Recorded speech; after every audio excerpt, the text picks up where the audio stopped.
नमस्कार दोस्तों, स्वागत है आपका एक बार फिर से आपके ही अपने चैनल G2 में। आज का यह वीडियो आपके लिए काफ़ी इम्पोर्टेंट होने वाला है। आज की इस वीडियो में हम सामान्य ज्ञान के 150 ऐसे प्रश्न लेके आए हैं जो बार बार एग्ज़ाम में रिपीट हो रहे हैं और यह वीडियो आपकी आने वाले एग्ज़ाम के लिए काफ़ी इम्पोर्टेंट होगा, इसलिए वीडियो को अंत तक ज़रूर देखिए। तो चलिए बिना समय गंवाए वीडियो शुरू करते हैं। आपका पहला प्रश्न रहेगा, भारत का सबसे लंबा बांध कौन सा है? कई बार एग्जाम में रिपीट हो चुका प्रश्न है, काफ़ी इम्पोर्टेंट प्रश्न है। भारत का सबसे लंबा बांध कौन सा है? हीराकुंड बांध भारत का सबसे लंबा बांध है। सी ऑप्शन इसका सही जवाब हो जाएगा। अगला प्रश्न रहेगा आपका, ताजमहल बनाने में लगभग कितने मजदूरों ने काम किया? तो ताजमहल बनाने में लगभग कितने मजदूरों ने काम किया था? 20,000। बी ऑप्शन इसका सही जवाब हो जाएगा। अगला प्रश्न है, भारत की प्रथम महिला आईपीएस कौन थी?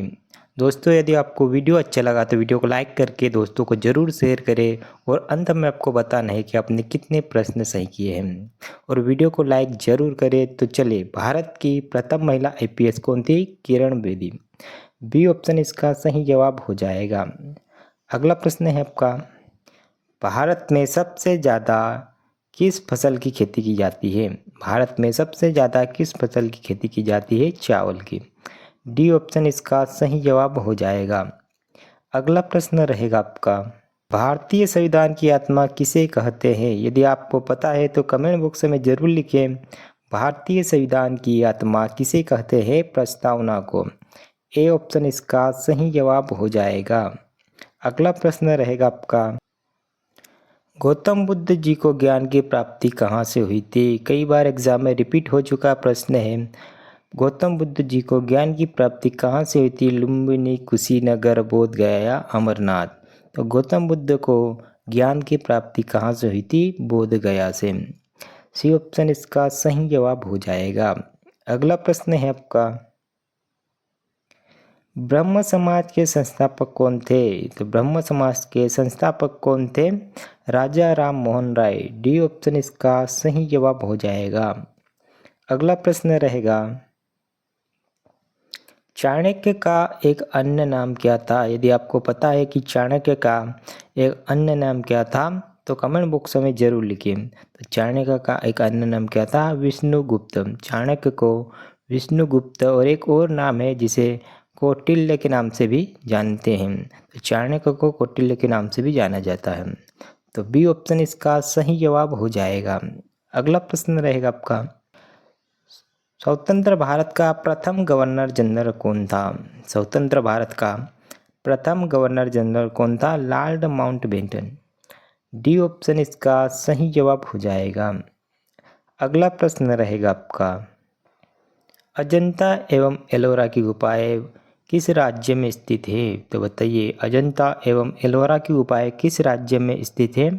महाराष्ट्र राज्य में। कई बार एग्जाम में रिपीट हो चुका बहुत ही महत्वपूर्ण प्रश्न है। तो अजंता एवं एलोरा की गुफाएं किस राज्य में? महाराष्ट्र में। डी ऑप्शन इसका सही जवाब हो जाएगा। अगला प्रश्न है आपका, अंतिम मुगल सम्राट कौन था? तो बताइए, अंतिम मुगल सम्राट कौन था? बहादुर शाह। डी ऑप्शन इसका सही जवाब हो जाएगा। अगला प्रश्न है, दीन ए इलाही किसके द्वारा प्रचालित किया गया था? दीन ए इलाही किसके द्वारा प्रचालित किया गया था? अकबर के द्वारा। ए ऑप्शन इसका सही जवाब हो जाएगा। अगला प्रश्न रहेगा, भारत का राष्ट्रीय गीत किसने लिखा था?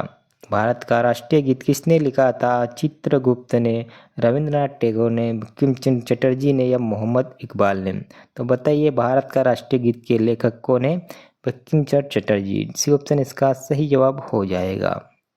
अगला प्रश्न है आपका, किस क्रांतिकारी ने खुद को मौत के गले लगा लिया? तो किस क्रांतिकारी ने खुद को मौत के गला लगा लिया था? चंद्रशेखर आजाद ने। ए ऑप्शन इसका सही जवाब हो जाएगा। अगला प्रश्न रहेगा आपका, बिस्मार्क ऑफ इंडिया किसे कहा जाता है? तो बताइए, बिस्मार्क ऑफ इंडिया किसे कहा जाता है? वल्लभ भाई पटेल को बिस्मार्क ऑफ इंडिया कहा जाता है। सी ऑप्शन इसका सही जवाब हो जाएगा। अगला प्रश्न है आपका, श्रवणबेलगोला कहाँ पर स्थित है? तो बताइए श्रवणबेलगोला कहाँ पर स्थित है? कर्नाटक में। सी ऑप्शन इसका सही जवाब हो जाएगा। अगला प्रश्न है आपका, दास वंश की स्थापना किसके द्वारा की गई थी? दास वंश की स्थापना किसके द्वारा की गई थी? कुतुबुद्दीन ऐबक के द्वारा। बी ऑप्शन इसका सही जवाब हो जाएगा। अगला प्रश्न है, महान सम्राट अशोक किस वंश से थे? काफ़ी इम्पोर्टेंट प्रश्न है, कई बार एग्जाम में रिपीट हो चुका है। महान सम्राट अशोक किस वंश से थे? चोल वंश से, गुप्त वंश से, मुगल वंश से या मौर्य वंश से? तो महान सम्राट अशोक मौर्य वंश से थे। डी ऑप्शन इसका सही जवाब हो जाएगा। और आपको बताना है कि अशोक किसके उत्तराधिकारी थे। इस प्रश्न का जवाब आपको कमेंट बॉक्स में देना है। तो चलिए अगला प्रश्न है आपका, जलियांवाला बाग हत्याकांड का आदेश किसने दिया? काफ़ी इम्पोर्टेंट प्रश्न है। जलियांवाला बाग हत्याकांड क्या आदेश किसने दिया था? जनरल डायर ने। और जलियांवाला बाग हत्याकांड कब हुआ था? इस प्रश्न का जवाब आपको कमेंट बॉक्स में देना है। जलियांवाला बाग हत्याकांड का आदेश जनरल डायर के द्वारा दिया गया था। ए ऑप्शन इसका सही जवाब हो जाएगा। अगला प्रश्न है आपका, भारत के राष्ट्रीय गान के रचयिता कौन है? तो बताइए भारत के राष्ट्रीय गान के रचयिता कौन है? बंकिम चंद्र चटर्जी, रविंद्रनाथ टैगोर, पिंगल वेंकैया या इनमें से कोई नहीं? तो भारत के राष्ट्रीय गान के रचयिता है रविंद्रनाथ टैगोर। बी ऑप्शन इसका सही जवाब हो जाएगा। अगला प्रश्न रहेगा आपका, खजुराहो कहाँ पर स्थित है? खजुराहो कहाँ पर स्थित है? मध्य प्रदेश में। सी ऑप्शन इसका सही जवाब हो जाएगा। अगला प्रश्न रहेगा, नोबेल पुरस्कार से सम्मानित हुए भारत के पहले व्यक्ति कौन थे? नोबेल पुरस्कार से सम्मानित हुए भारत के पहले व्यक्ति कौन थे? रविंद्रनाथ टैगोर। सी ऑप्शन इसका सही जवाब हो जाएगा। अगला प्रश्न है आपका, चिपको आंदोलन कहाँ से शुरू हुआ था? तो चिपको आंदोलन कहाँ से शुरू हुआ था? राजस्थान से। सी ऑप्शन इसका सही जवाब हो जाएगा। अगला प्रश्न रहेगा आपका, अढ़ाई दिन का झोपड़ा मस्जिद कहाँ पर स्थित है? अढ़ाई दिन का झोपड़ा मस्जिद कहाँ पर स्थित है? कई बार एग्जाम में रिपीट हो चुका, बहुत ही महत्वपूर्ण प्रश्न है। इस प्रश्न का सही जवाब हो जाएगा ऑप्शन नंबर बी, अजमेर में अढ़ाई दिन का झोपड़ा मस्जिद स्थित है। बी ऑप्शन इसका सही जवाब हो जाएगा। अगला प्रश्न रहेगा आपका, फतेहपुर सीकरी का निर्माण किसने किया था? तो फतेहपुर सीकरी का निर्माण किसने किया था? अकबर ने। बी ऑप्शन इसका सही जवाब हो जाएगा। फतेहपुर सीकरी का निर्माण अकबर के द्वारा किया गया था। अगला प्रश्न रहेगा आपका, प्लासी की लड़ाई किस नदी के तट पर हुई थी? प्लासी की लड़ाई किस नदी के तट पर हुई थी? भागीरथी नदी के तट पर। डी ऑप्शन इसका सही जवाब हो जाएगा। अगला प्रश्न रहेगा, वास्को डी गामा पहली बार समुद्र के रास्ते से कहाँ उतरा? वास्को डी गामा पहली बार समुद्र के रास्ते से कहाँ उतरा था? कालीकट। बी ऑप्शन इसका सही जवाब हो जाएगा। अगला प्रश्न रहेगा आपका, भारत का संविधान बनकर तैयार कब हुआ था? भारत का संविधान बनकर तैयार कब हुआ था? 26 नवंबर 1949 को। ए ऑप्शन इसका सही जवाब हो जाएगा। अगला प्रश्न रहेगा आपका, भारत का संविधान बनने में कुल कितना समय लगा? यदि आपको पता है तो कमेंट बॉक्स में ज़रूर लिखें, भारत के संविधान को बनने में कितना समय लगा था? 2 वर्ष 11 माह और 18 दिन। डी ऑप्शन इसका सही जवाब हो जाएगा। अगला प्रश्न है आपका, भारत एक है तो भारत एक क्या है? राज्यों का संघ। बी ऑप्शन इसका सही जवाब हो जाएगा। अगला प्रश्न रहेगा आपका, विश्व का पहला लिखित संविधान किस देश का है? विश्व का पहला लिखित संविधान किस देश का है? अमेरिका का। डी ऑप्शन इसका सही जवाब हो जाएगा।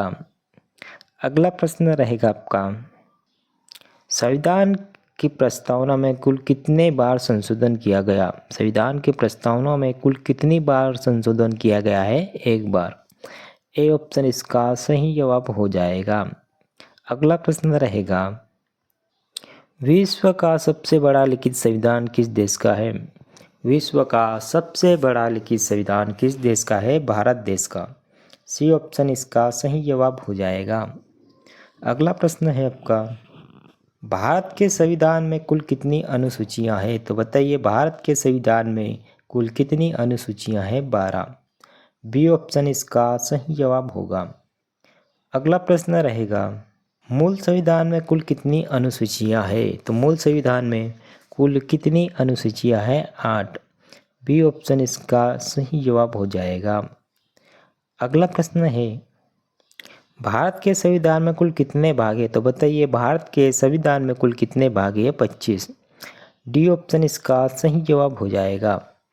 अगला प्रश्न रहेगा, संविधान सभा का गठन कब हुआ था? तो संविधान सभा का गठन कब हुआ था? 6 दिसंबर 1946 को। ए ऑप्शन इसका सही जवाब हो जाएगा। अगला प्रश्न रहेगा आपका, संविधान सभा की प्रथम बैठक के अस्थायी अध्यक्ष कौन थे?